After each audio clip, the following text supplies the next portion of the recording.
So what else do you have coming up?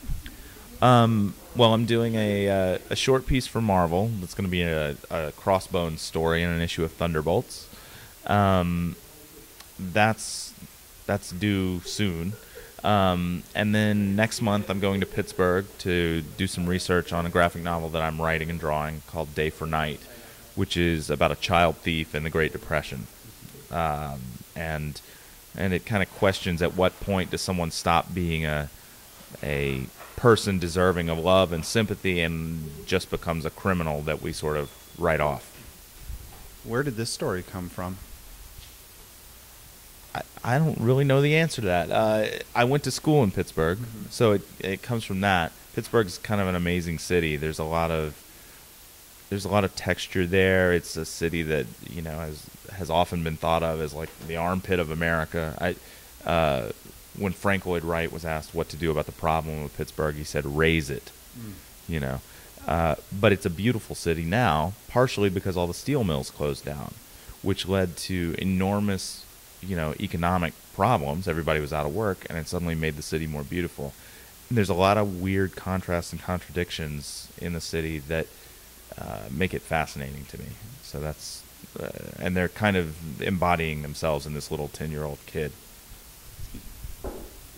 And so this has just been a project that you've been nibbling at a little bit. Is that what I understand? Yeah. It's been a long time of kind of germinating, but it's finally happening. I'm doing it finally.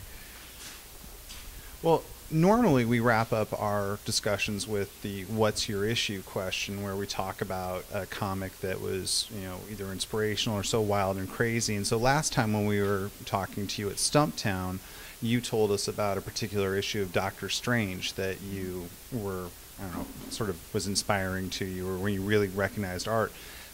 We talked to you at Emerald City really quick, and you said there was an update to that. Fill us in on what's happened since we spoke to you last. Well, that was Doctor Strange 64. It was drawn by Tony Salmons, who is this kind of...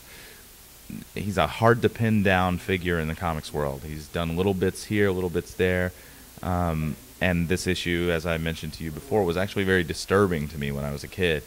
I sort of hated it, and then I grew to love it. And anyway, I've since become pretty friendly with Tony, and I talk to him a lot, and I've gotten some of originals of his, and I learn a lot from talking to Tony. He's a fascinating, super smart guy, and he doesn't do as much comics work as he would like, or as anybody would like, I think.